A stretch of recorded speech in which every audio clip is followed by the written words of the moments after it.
panoramic.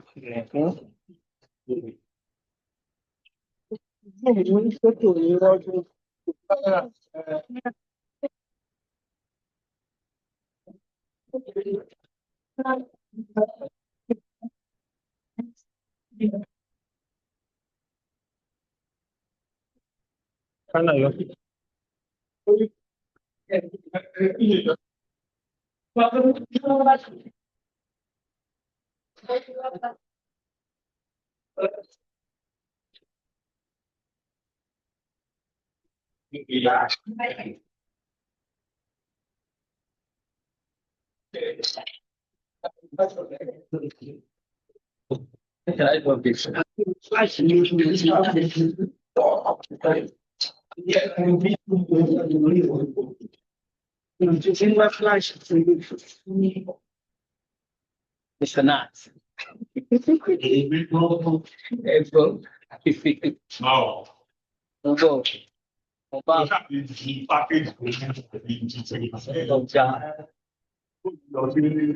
Ibo. Me see go bell. Mayo, of course. Sorry. Anytime.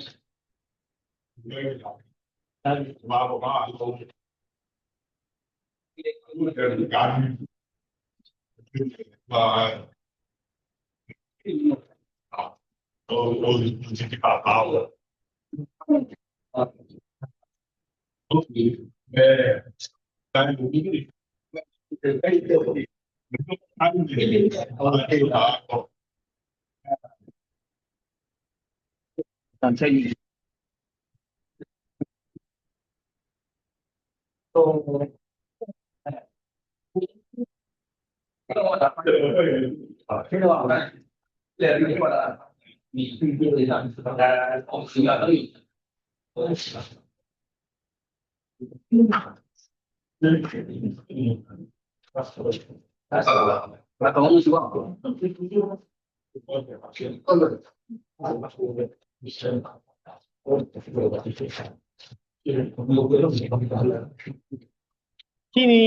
kí lorúkọ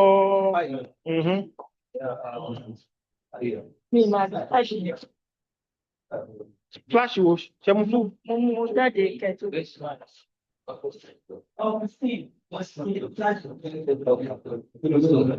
Only warm stain color.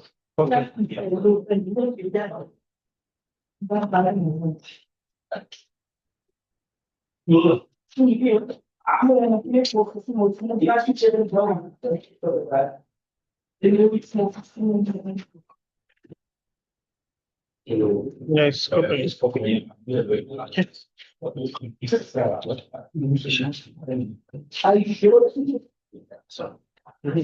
Program.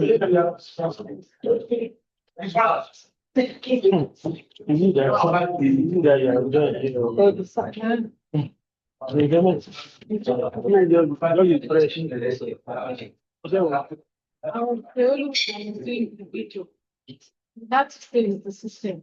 Which video is that? Our camera was not working, so we have to use it. To do video. Most of the presenters. Oh, so that time. Kí ni orúkọ tẹ́ fi store? LSA.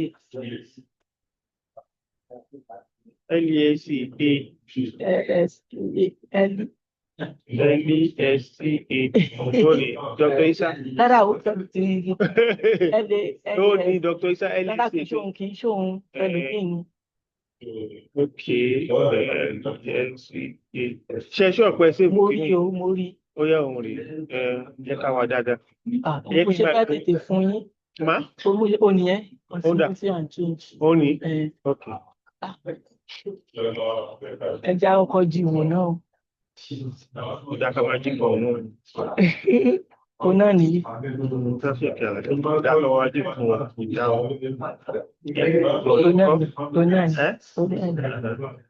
Ó náà ní. Ẹ̀ka wò bí ojú ọmọ kan tó wà fún. Ó náà ní. Àwọn kí ní ìkòkò. Bẹ́ẹ̀ ni sọ. Èso dàbẹ̀.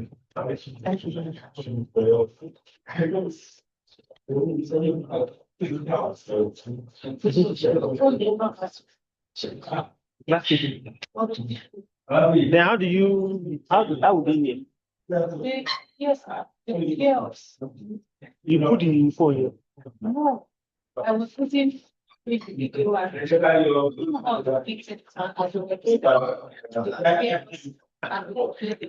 and show me. Me, I don't know. Maybe you are the master. I said, like, which phone is this?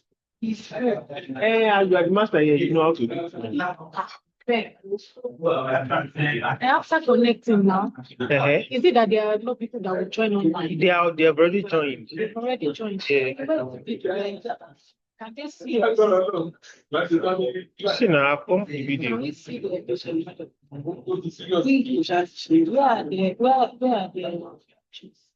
where Which picture? those that are joining. No, it's only one person that does. Only one Where person. is the person's picture? It doesn't have that. There's something that Oh, okay. If you want to do it that way, the view in it. that's how we've been doing it this morning. No. See, I want to be present. To be participant. Then you come appear by the. Okay, only participant. Yeah. Oh, our audience want to show me. But that's how you first go. Yeah, only participant. Our panelists yàtọ̀ sí participant. Tẹ́ bá yàn àwọn tó. So kí ni room 3?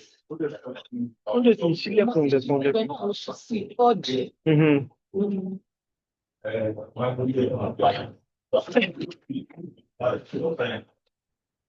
Ma'am, please, if you are okay, I think they'll be here, right? Yes, they could. Please, I appreciate it. I think you have to come on stage and Dr. Start. Let me allow now. Then we have acting Soji Francis, then Omolola, Mishara Sunday, and Akimoyi. And then we have Alaja. I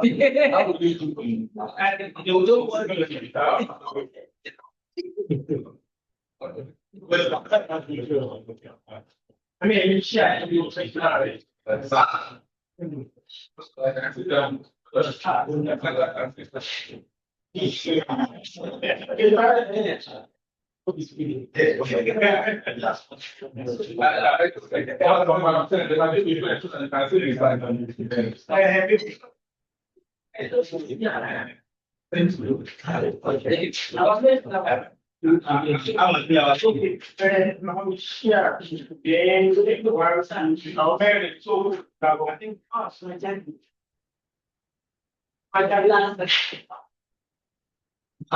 think we have 4 players.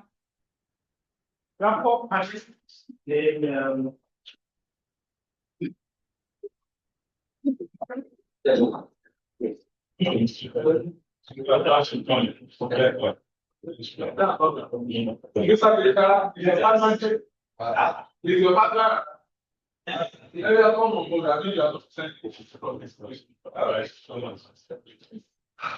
who is relating I want to? It was me. We are coming on.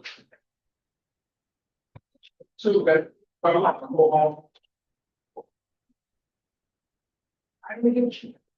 think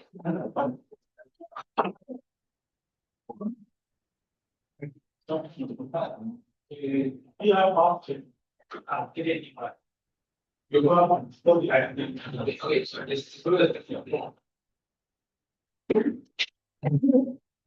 So I think we have waiting for I think we're waiting for okay. So I should start from very big. That's the building right now.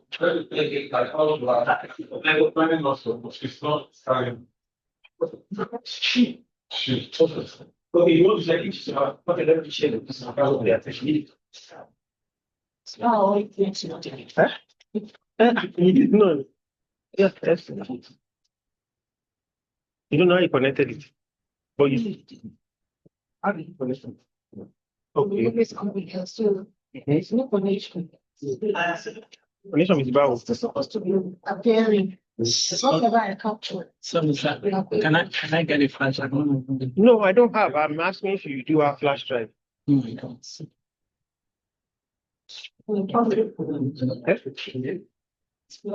Take this one, maybe for when you use. Thank you. One thing they know, it was just giving me for we have had what about this? What's this? No problem.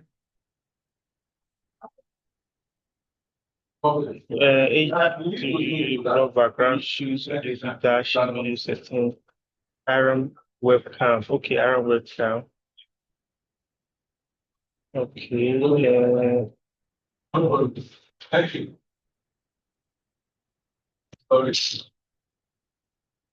You can Yes, sir. Okay, sir. so yeah, which book? Coming up with the No, really, you have to connect.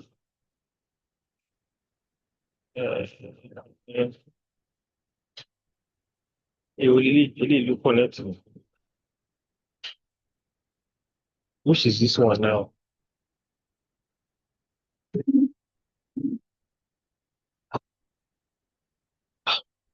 What are you doing? Yeah, this is what after photography. Okay.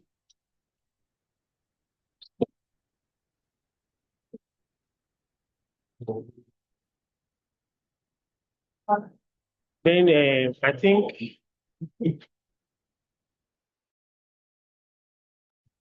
and this thing is to be with them.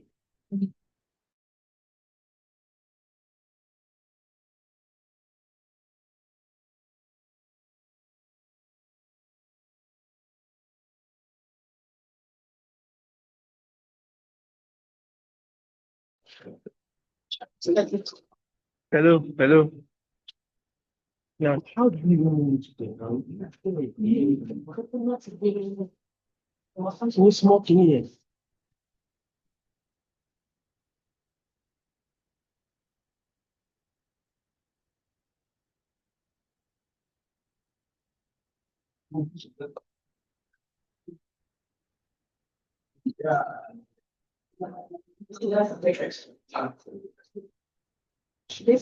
Hello. Yes, sir. I just want to get stuff on my stuff. It's something the bar principal. Yes.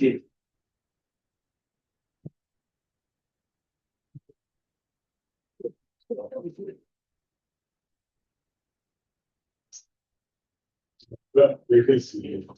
Well, we need to place it on the application of the book. Okay.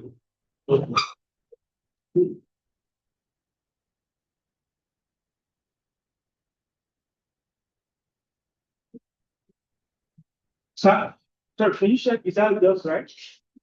Yes, it is. Okay. So, sir, who's going first? President Kinali say, second presenter of the program, in the person of Mr. Soji Akoli. We will be presenting what's in color, political painting of Lemi Gariopo. Huh? It's going to be the first person. Oh, yeah, come photography. No. Sojoji. Sojoji. Okay. Photography is the second. While digital portrait is the regular thing. Okay.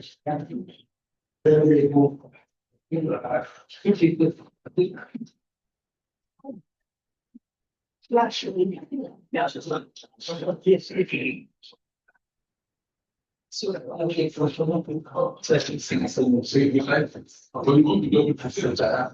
Very slightly.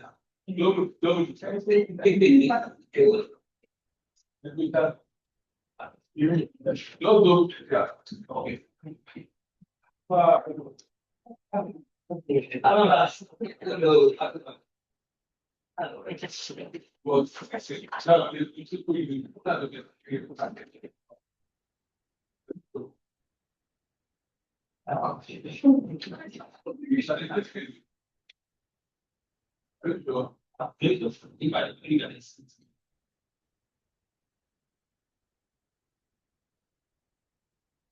are set, let us know. Good afternoon, everybody. It's unfortunate that the supposed first presenter is down. She couldn't make it because physically neither actually able to join on online.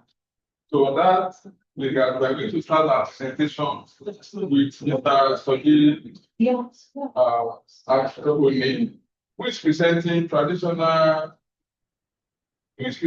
what he calls technical paintings of Lemi Gario. So you have 15 minutes. Okay. Thank you. Good afternoon. So my name is Soji, and I'm about to share your opinion. So it's a working project, something that I'm still working through. I came across Lemi Gario last year, and when I did also was that images. So when I see how Lemi is using images in the world of things, so that actually was from to his work. So today I want to do it in a different way. I'm going to read what I've read here. I'm going to read what I've written about Lemi Gario and some of the words, selected words I'm going to talk about. So next slide. So next slide. Yeah, I'm coming, please.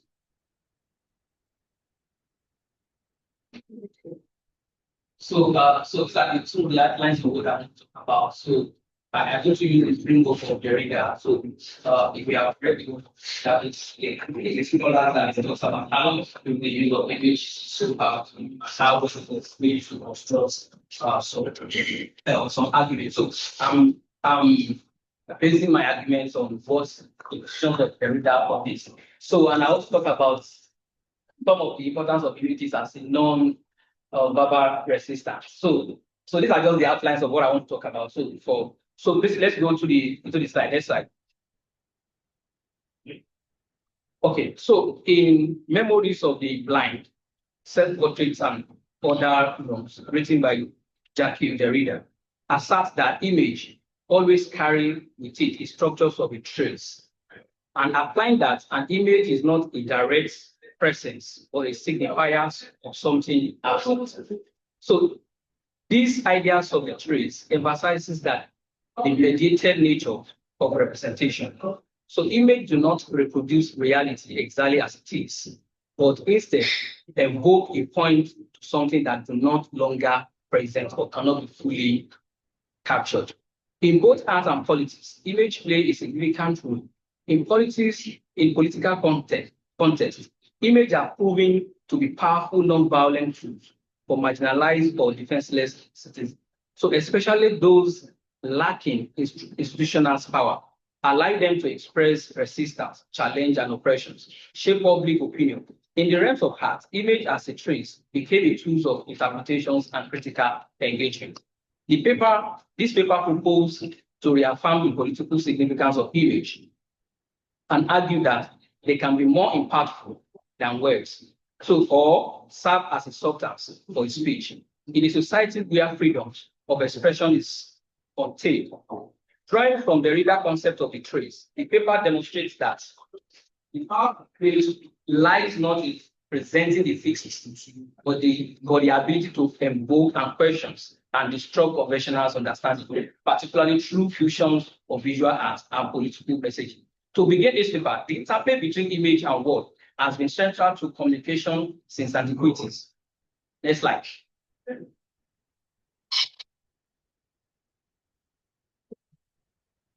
In the influential works of image, music, and text, written by Roland Barthes, observe that image is a message without a code, suggesting that image convey a meaning beyond the constraints of linguistic system.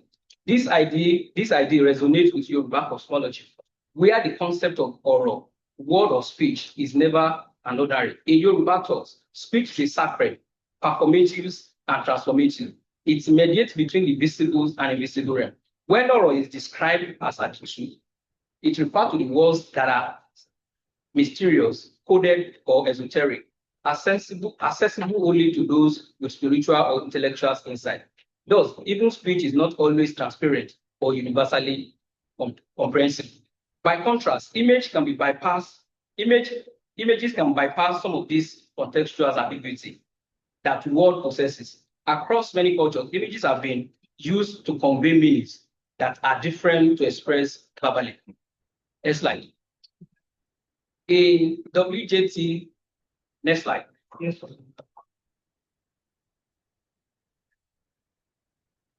Okay. So in WJT Mitchell, in his book Image, Text, and Ideology, emphasizes that image functions not merely as illustrations, but as communicative tools capable of conveying complex narratives through symbols, compositions, and visual cue. Next slide. So this is particularly evident in the work of Lemmy Gariuk. Next slide. So this is particularly evident in the work of Lemmy Gariuk, a Nigerian painter and an activist renowned for his politically charged album cover. In Gariuk art, image functions like words, serving as a vehicle for social commentary and activism. So it uses use of text and imagery in combinations allow for a layers forms of communications that reinforce, clarifies meanings more effectively than either medium on its own. Next slide. Lemmy Gariuk is one of the most influential pioneers of textual visual art in Nigeria, popularly known as Afro-pop art.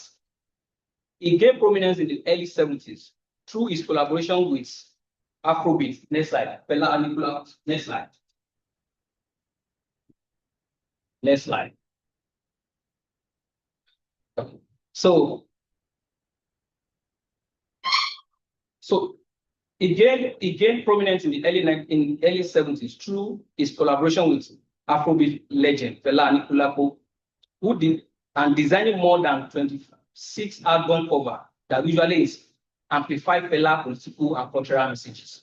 So Garioko art occupies a unique place with Afrobeat culture, blending both satirical images with sharp critiques of Nigerian society and political and governance. This paper examines selected works by Garioko, focusing on its innovative use of text as a fundamental visual element. It analyzes how text and image interact, complementing and reinforcing or subverting one another, and how this interplay creates layers of meaning. Garioko emerged as a significant figure in Nigerian visual culture during a period marked by political repressions, economic instabilities, and cultural awakening. He uses his own style to influence how music, literature, and political are used as a medium of critique authority, expose injustice. He uses us to critique authority and expose injustice and affirm African identity in some of his work. So Garioko album cover were not much packaging. They were visually extensions of Fela political activism.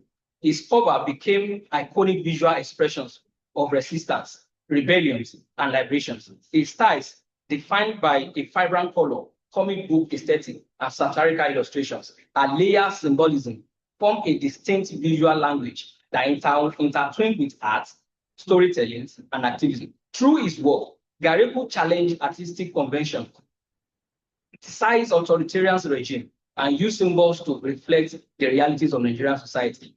His art became both a mirror and provocative that offered viewers space for reflections, resistance, and reimagination.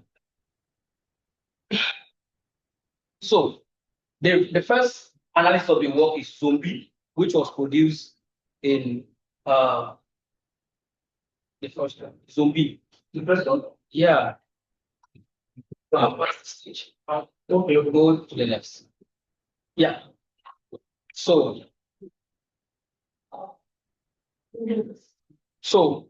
Garioko use of text is not merely illustrative, they are embedded into the artwork as a compositional and communicative force.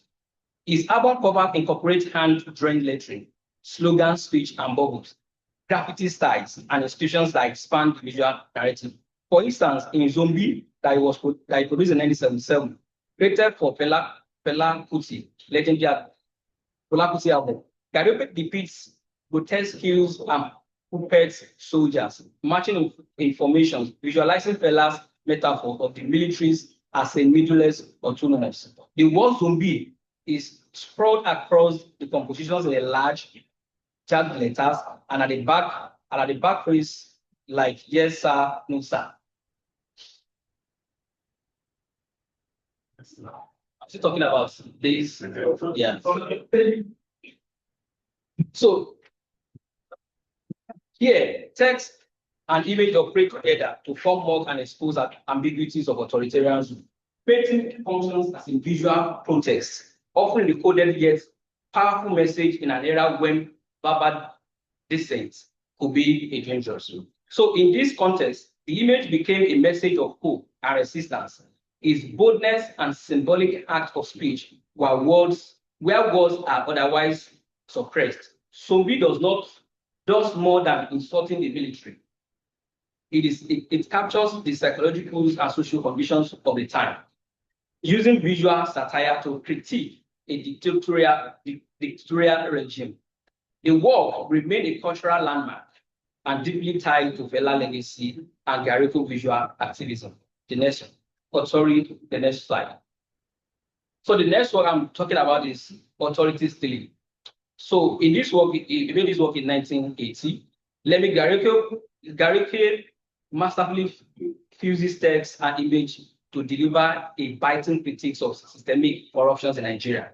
The painting visualized Fela searching indictment of political elites by portraying government officials as literal thieves and dressed in the regalias of power. Gariko figures are clothed in an official robe, yet shown engaged in act of plunder, visually collapsing and distinctions between the legalities and criminality. At the heart of these compositions, both headline styles like authority stealing, passes armed robber, authority stealing, passes armed robber, echo Fela's lyrics and functions as a commentary, and former device integral into the artwork visual. So Garioke intensified this visual textual form by incorporating floating textures, fragments that resemble a clipping from a sensational newspaper. This disjointed slogan and captions scattered across the canvas evoke the pulse of Nigerian media landscape and stimulate the sensory overload of the political discourse. So, authorities still draw on both traditions of political caricature and the aesthetics of pop arts. So, recontextualizing within a distinctly African framework, like political print of Jane Hillary's of the bold propaganda posters of 20th century. So, Garioko's composition is direct, confrontational, and rhetorically charged. But unlike Western precedents, his work emerged from a speak direct to the lived realities of post-colonial Nigeria, where the boundaries between the statehood, spectacles, and the subversions are constantly in flux.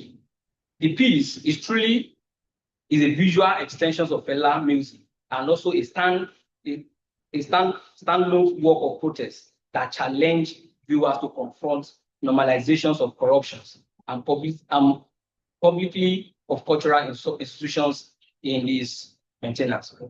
The next slide. So another powerful example of the Garioku works is political engagement that is titled Beast of No Nation.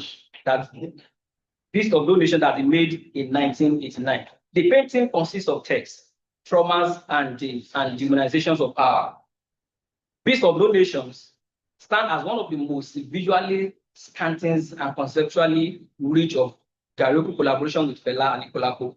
The album and the record was made at a time when Nigeria was gripped with military authoritarian and widespread civil disillusionment. The album cover presents a chilling indictment of power and gun rule.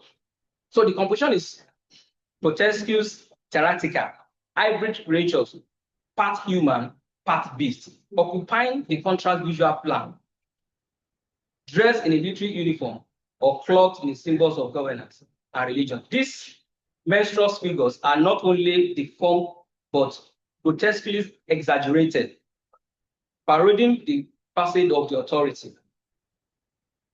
So Garyoku visually and creatively transform political figures into a literal beast, aligned with Fela's lyrical assertion that the world is ruled by being devoid of conscience of human empathy. So the text appear.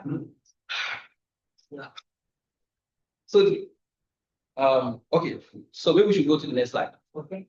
So the next slide is titled Alagbon. Alagbon Close. This is one of the first work of Lemi Garyoku with Fela Anikulapo that was made in 1974. So the inceptions of the power. So this illustration vividly dramatized Fela's confrontations with Nigerian police, portraying him dancing triumphantly above a capsized patrol boat, set against the dramatic backdrop of his burning jail house at Alagbon Close and the fortified Kalakuta Republic. He self-declared sovereign commune. Notably, Garyoku reused the figures of Fela from his earlier illustration, the Forofo fights, illustrating it into the compositions to convey continuities in struggle. A beach waves between the boats and symbolic representation that collapse of oppression force, suggesting nature itself aligned with justice. From a post-colonial perspective, Alagbon Close functions as a counter-narrative to the authority of Nigerian post-independent states, which, despite achieving former liberations, continue to enact colonial violence through insecurity apparatus. Garyoku constructs Fela as anti-colonial subjects who reclaim agency through music and visual representations. The next slide. So the last one is Kalakuta. This is the fourth one. It's called Kalakuta. So, which was made in 2003. Garyoku revisits the mythic and material legacies of Fela communal space with a densely layers of visual narrative that fuses memory, resistance, and historical reclamations. Kalakuta Republic is a retrospective painting. The composition is of architectural motif, intimate portrait, and textual fragment drawn from Fela lyrics and lived experience. Text appear here in a multiple register as a graffiti sprawled across the wall, a protest banner lifted by miniatures demonstrations, and as a scroll inscribed with oral testimony. Rather than merely anointing the image, the textual elements are spatially and formally integrated into the pictorial field, creating a continuum between words and image that collapse the distinction between art and activism. The next slide.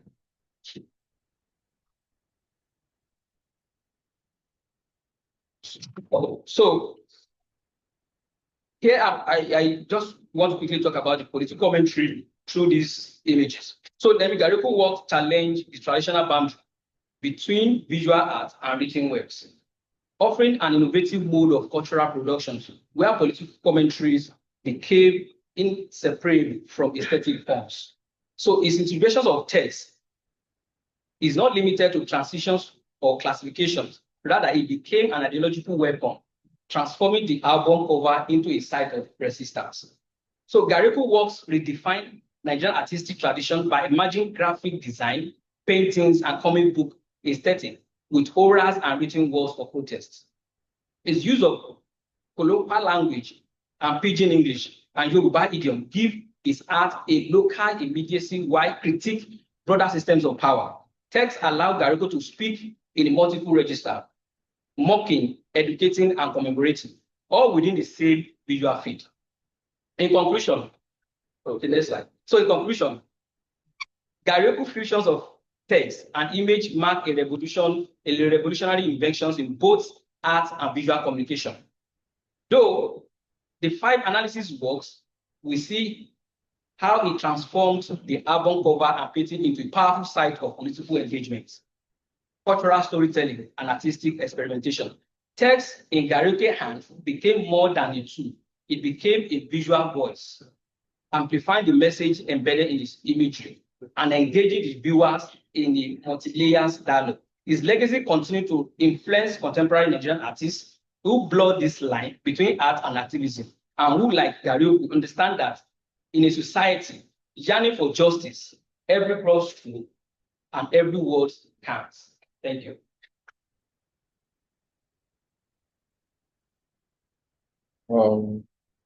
Thank you for your good presentation. The next person to present is Mr. Sunday Ishara Molola, a co-author paper. Mr. Molola will be the one to present. The title of the paper is African Photography and the Politics of Representation. Mr. Molola, you have 15 minutes. So that should be convenient for you to feel at home. So it's very interesting, and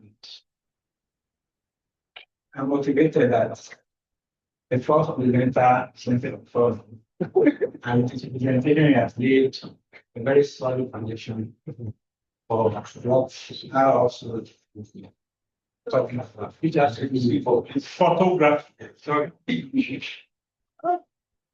I bet my change position was No, because of this. Okay, that's Don't change to this side. I'm so sorry.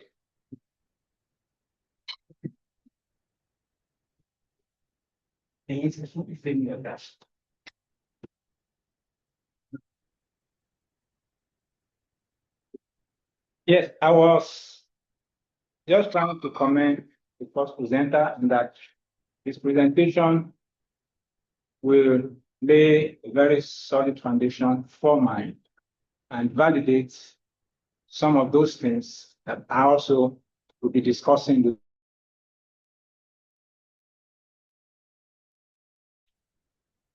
Next slide, please. What is photography? Photography is an art form, and it functions as a medium of aesthetic expression. Photography is multidisciplinary and multifaceted in that it cuts across disciplines, and it is relevant in very many social fields or endeavor. Advertising, history, social sciences, and others. Photography also facilitates preservation of life's moments, such as birth, marriage, rites of passage. And there is hardly any home we will get to without seeing a photograph. And thank God for this current era that we have with the handset. So taking photograph comes with ease. Okay. Comes with ease. And okay, third one. This. Okay. Thank you. So it comes with ease, and then currently it is said that we have images, more images than people in the current world. And I cannot, agree less.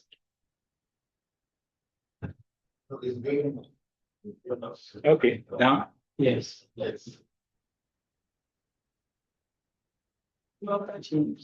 Okay, you said up. Yes. Okay, it's changing now. All right. Sorry. I have to also do with this.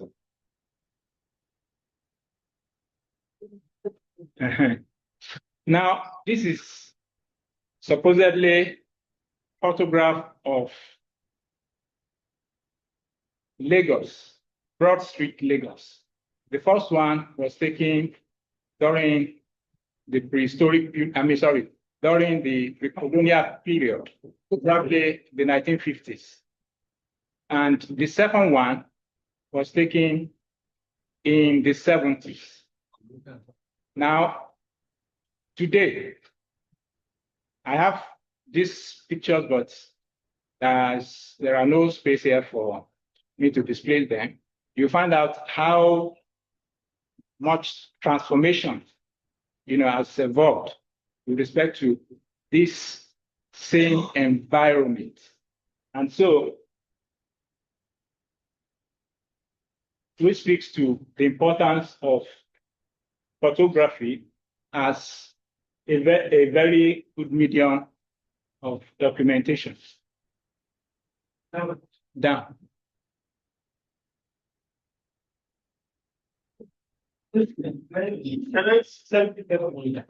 Right. Please be very careful. Thank you.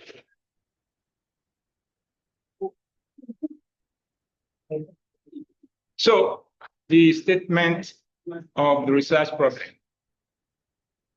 Importance of photography in scholarship as enumerated by the first speaker speaks volume. It validates history.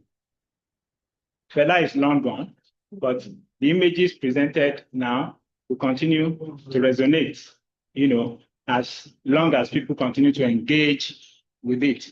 And that's how important images are. And once they are documented, they remain.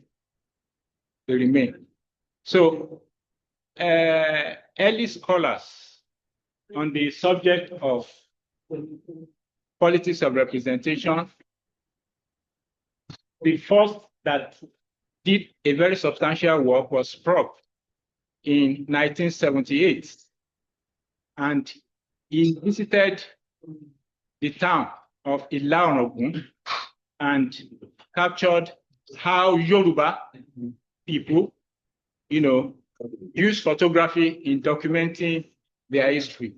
And his findings were that Yoruba people of course, we know that they have taste for art, that our art is drawn from, our photography is drawn from our art. And let me also say that prior the advent of modern photography, if I call it so, we have ways through which Africans document their history. And this has to do with, our plastic arts, North art, heads. We have Ife, we have Benin, and all these artifacts today still resonate with our history. So photography today is doing doing nothing too different from that. And so when Sprott came to Nigeria, he found out that Nigerians were very much at home with photography. Why? Because we have always used our art in, resonating with our environment. And one of that good example is Ere Ibeji. When twins are born and one dies, the mother will go to a carver to carve out one. And they continue to cherish, that one carved as if, he's still living. In the works of Sprott, he showed us one that, they will wear the same clothes that, the the living partner wears on the image of the dead. And this is how we continue in Yoruba land. Of course, we could say also that it validates what, Africans also cherish photographs. Next slide, please.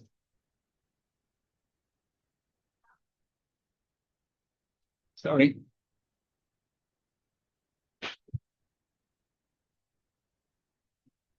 Research question. Okay, sorry, research question. How has colonial legacy shaped historical narratives in African photography? In what ways are African photographers actively challenging and subverting historical imposed images?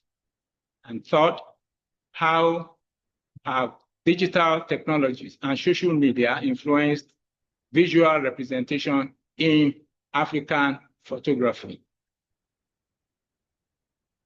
The scope basically is within the confine of the development of photography as a medium as being used by colonial administration as a legacy that subverted, what African stands for, the integrity of the African people. Next slide, please.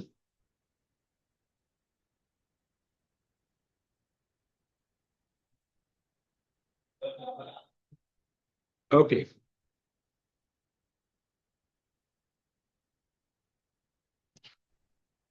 The objective of this study, one, is to examine colonial legacy and historical narrative.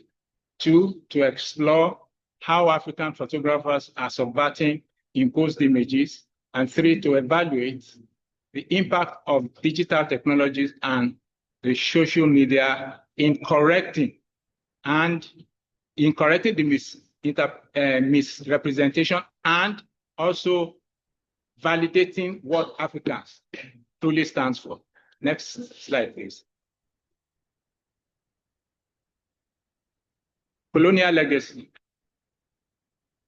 When they came here, they used photography as a tool of control. Shortly after this, I'll show us an image and how that speaks to what the Europeans were doing while they were here. Africans were depicted as passive, primitive, or as subhuman. And this reinforced racial hierarchies and European superiority, just like Pini and Lauder, 2021, asserts. Next slide, please.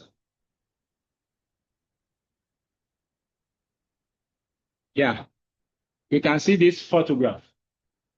They are all women. I think one of them is carrying a baby. I think to the left. Okay, to the left here. And one would wonder who took it. But findings revealed that this, where this photograph was taken by a white person. And these are the sort of, images they love to document. And they have all these type of images in their archives, even as we speak. But African photographers are not, typing low. They are also in full force and with that consciousness of their Africanness and Africanity, fighting to redeem the dignity of the African people. There's also one of such picture that we have a lady half-dressed and a white man fully, dressed. In fact, she wasn't putting a sandal, and he was putting everything from top. And that just, to demean us, saying that we are not, equal to them. The theoretical framework for this study situated upon colonial, post-colonial, and decolonial theory of Said, Spivak, and Barber. Then the colonial theory too of power and knowledge. Next slide, please. Next slide. Okay. So ritual, culture, and semiotics. Virtual visual culture of Mitchell Mazuev explores how image or images create meaning. Semiotics of Bach, reveals how signs, like our first presenter emphasized, how signs and symbols also create narratives. The usefulness of these images form layers of history. We as Africans today, because we have avalanche of these remaining images, in the archives, we have to arise and continue to, fight back with what we represent. Next slide. Sorry. Okay, we have quite a number of photographers who are doing this, reclamation of the identity and the dignity of the African people by rejecting colonial aesthetics and narratives. And the likes of them are Rotimi Fani-Kayode, Sedo Keita, then Zelene Moli. Next slide.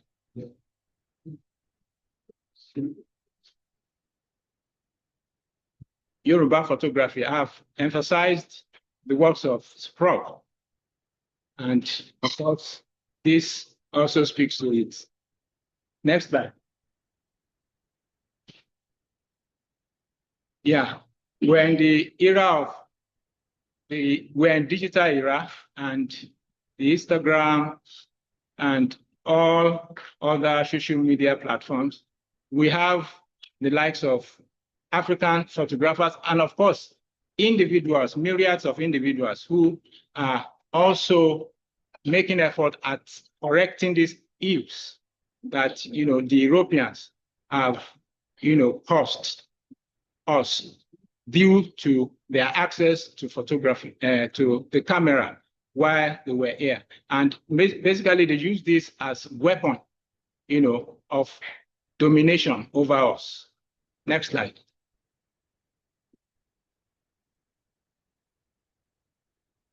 Okay. So, like I said, African photographers are challenging, the status quo through conscious efforts.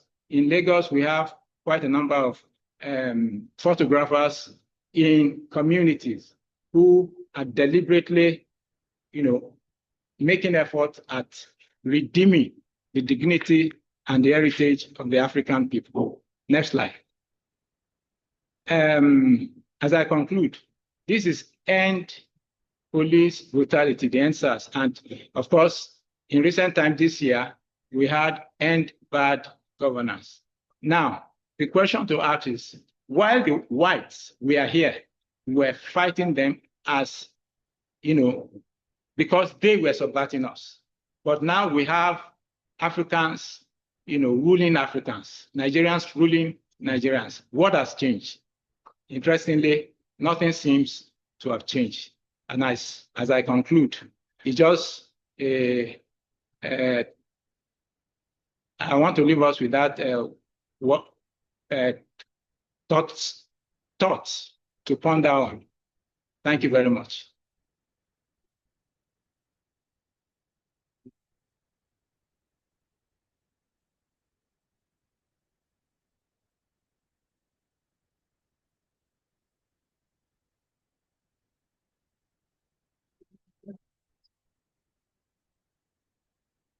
Thank you for your wonderful presentation. The next person to present is Nana Shai 2 as a paper presented an indigenous Yoruba culture. You are welcome.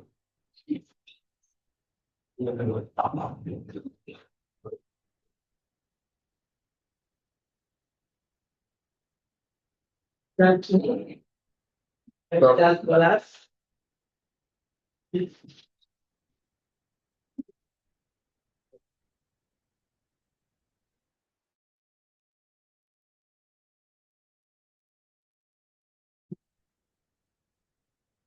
Okay.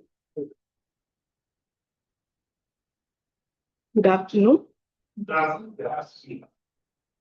my everyday scholars, contemporary and younger colleagues, you are welcome. Good afternoon. I'm here this afternoon to present my paper titled Continuity and Change in Indigenous Yoruba Poetry in Nigerian Arts, in Modern Nigerian Arts. My name is Nana Shaitu Umoroke. Permit me to read out the abstract. Next slide.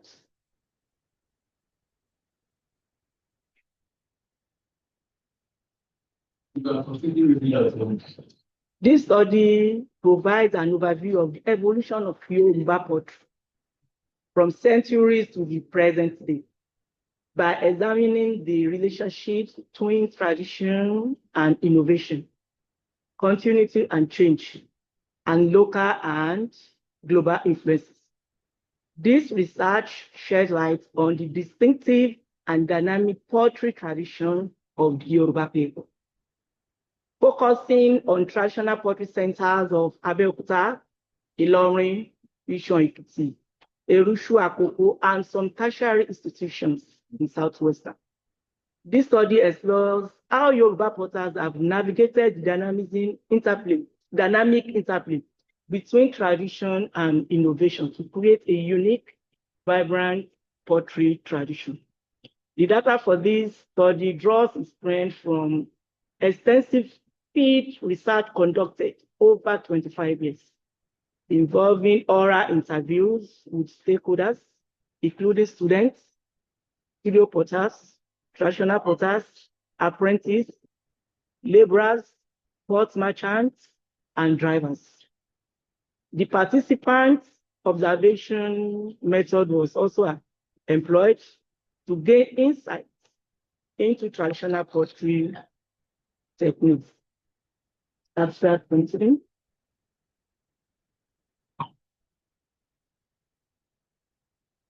The study investigates the impact of Western education and globalization on Yoruba poetry, highlighting how potters have balanced continuity and change to maintain the relevance and viability of their traditions. The research also explores the role of innovation and creativity in traditional poetry techniques, shedding light on the work of individual potters and workshops. The findings contribute to a deeper understanding of indigenous Yoruba poetry, highlighting its importance within context of Yoruba arts and cultural heritage. By examining the interplay between tradition and innovation, this research provides insight into the multifaceted nature of Yoruba poetry tradition. Next slide.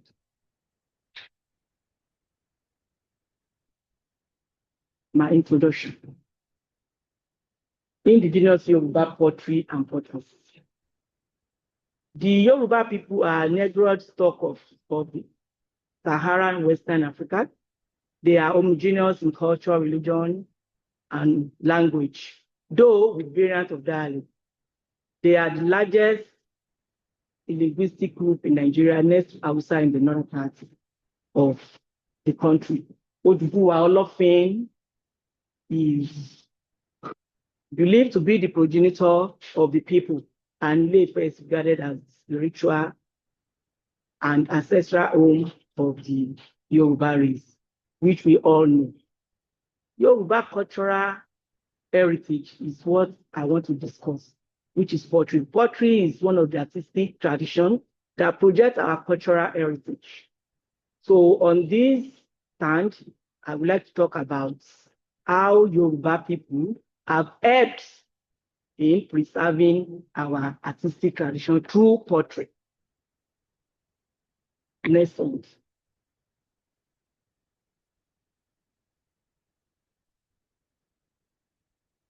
These are some of the work that we have in traditional Yoruba poetry.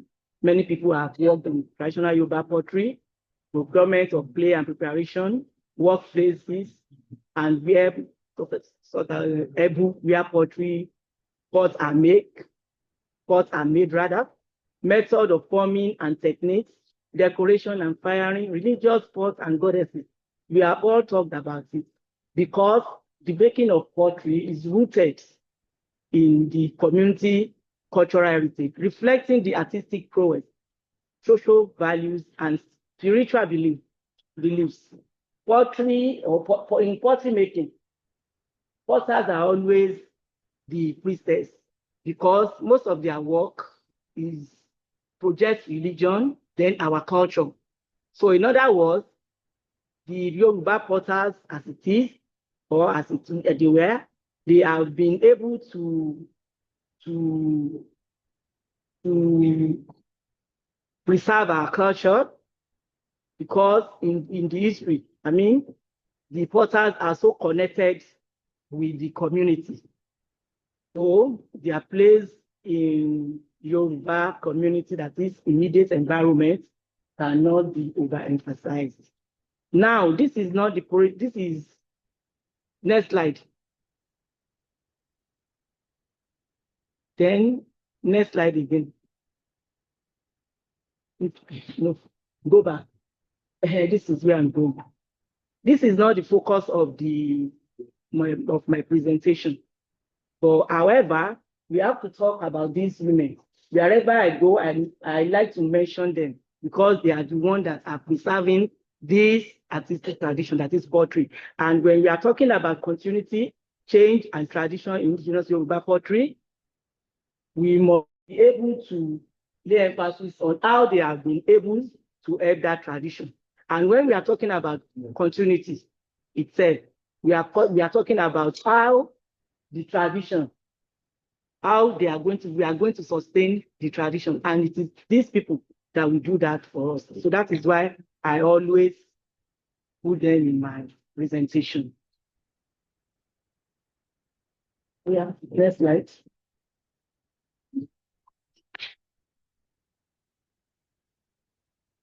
So what are the dynamics of traditional, or what are the dynamics of continuity?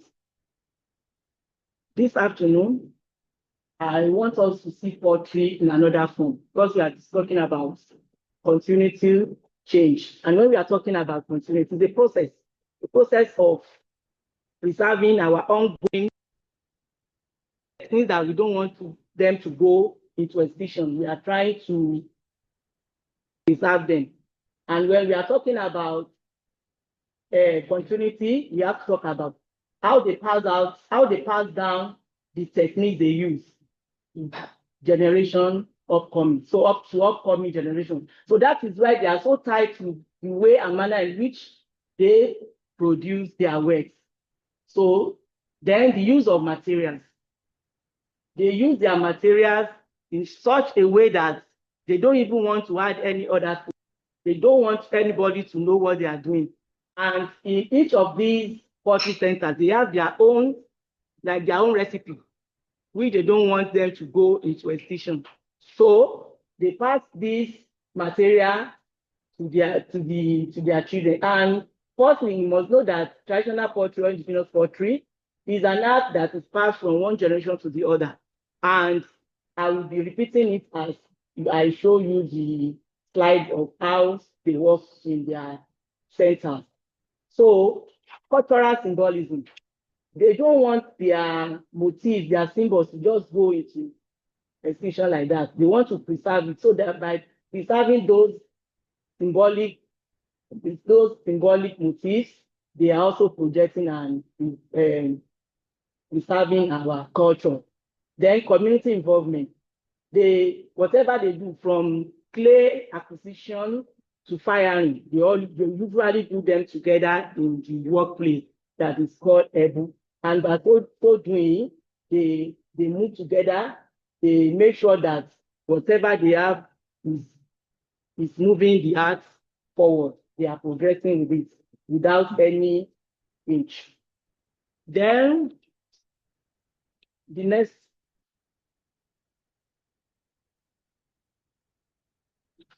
So respect for tradition is because they so revere the tradition and they respect it. No one dare blaspheme against any of these traditions.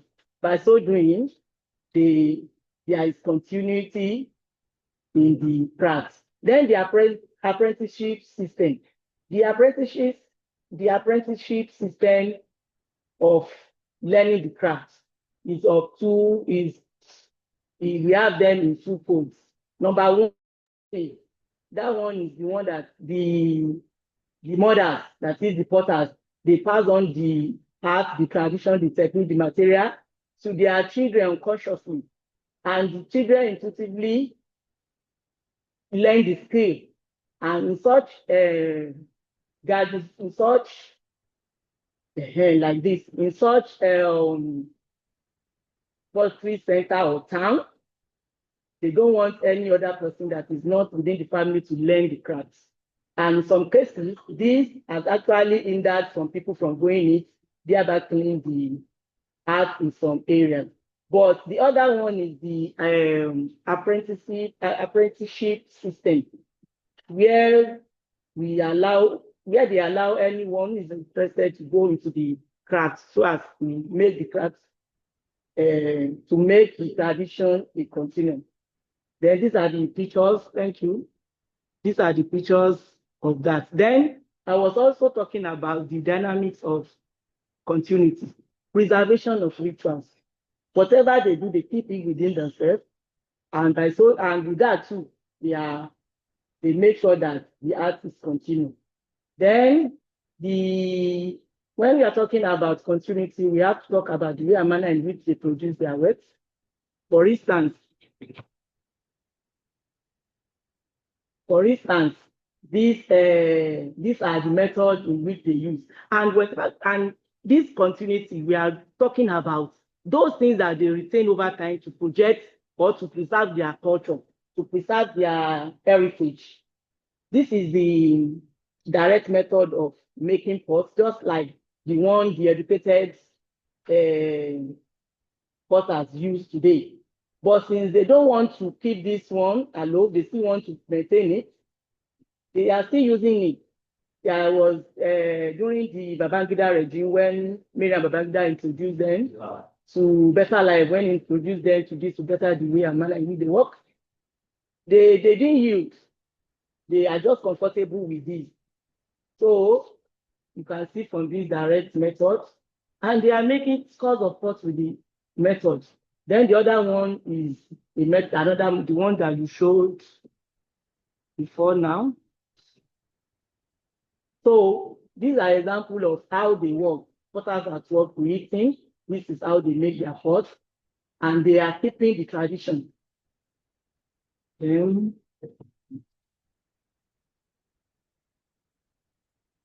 are some of the firing techniques. This is the actual firing. This is the start work ready for firing.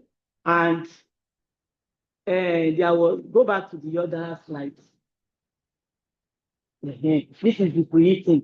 It is after the preheating, when the chemical bond water has been removed, that is when they now do the actual firing that you can see. That is the actual firing. All these ones are just what they can do to preserve their own culture. And also, if you want to make basket, just as we have our glazes, they want to decorate the pot further, then they need to infuse it in the water to make it impervious so that water can just go in. Then their products.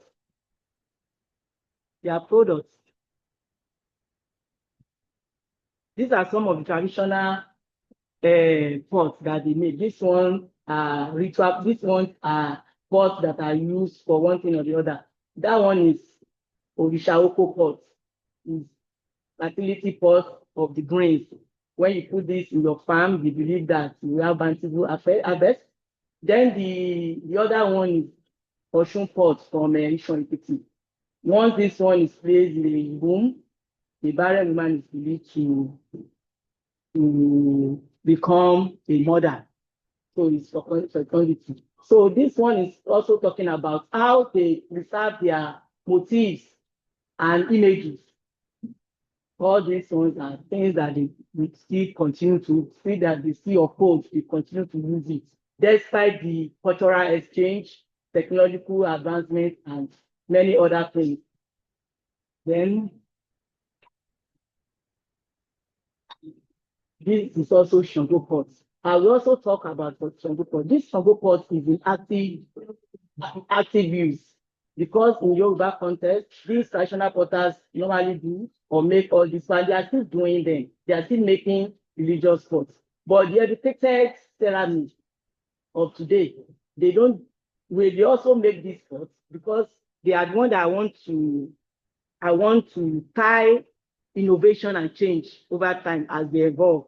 So that when this traditional, because the continuity of the craft is also change and continuity goes hand in hand. Those ones are preserving their culture. They don't want innovation. They don't want to change. But at the same time, change allows for continuity also. So the way and manner in which this work is presented is that the traditional potters want to preserve their materials, their techniques, their forms, but they don't want to look at another direction. Yet, there is continuity.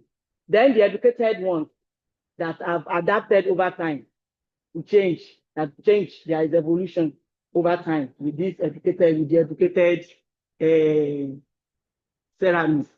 So that is on this note, I'll be discussing change and innovation, evolution, the gradual changes and development that come with the educated potters that adapted to new forms, new techniques, induced by cultural exchange, technological advancements, change in market demands, and artistic innovation.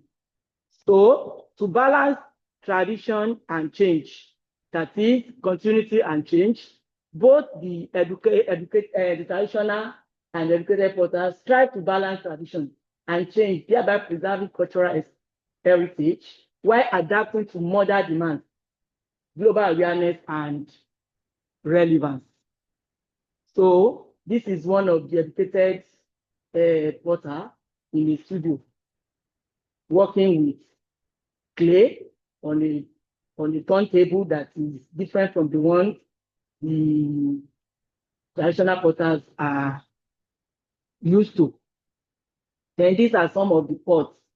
They have the same, these are Shango pots. But this Shango pot serve entire different function entirely from the one that we saw in active service.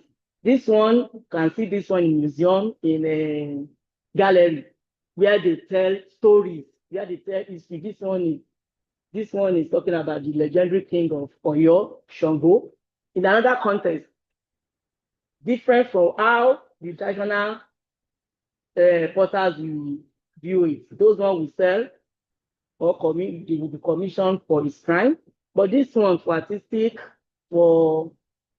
display, they have things like this. Then change and innovation. There are some of these potters that is the traditional potters that actually changed during the Babangida better life. They embrace change and innovation. Still, the art continues. They still use their material, they still use their form, they still use their techniques, but they yielded. Some yielded for economic benefit, at least when they are commissioned, will be paid.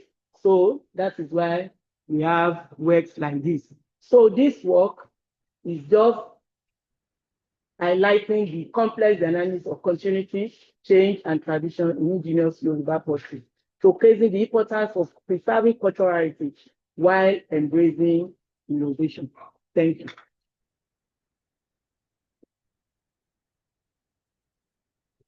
Yes.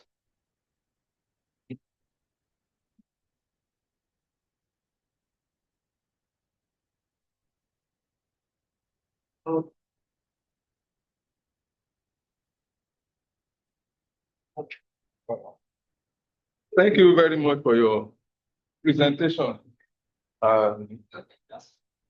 We are now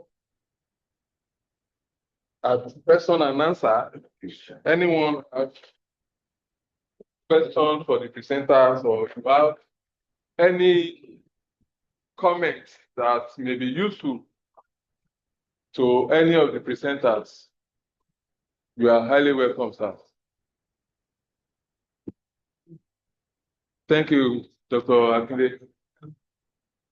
Number 2. I'll go on. Yes, sir. Yes, let me congratulate all the presenters. I believe one way or the other, I can relate your the presentation. The first speaker, I must say that what you have for me is a good man, and I can tell you a lot can come out of that images that you have there. Because some of them in your narrative to play down on this obligation. For me, the visual is intense. There's so much there. There's man there's this man from Zimbabwe, then the what's it called? Visual illustration that are there. All of them are saying a lot of them. So, and I believe that going forward, by the time you finish the work, I should take them out the partner. So, well done. Let me take the second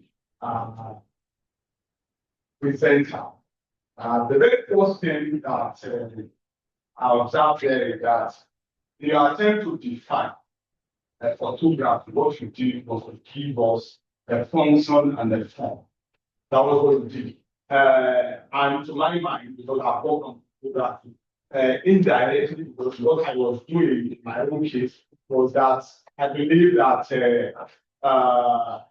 there's a theory in photography or in art that is ceramic contribution or ceramic specific that have been neglected or that have not been identified, which I try to.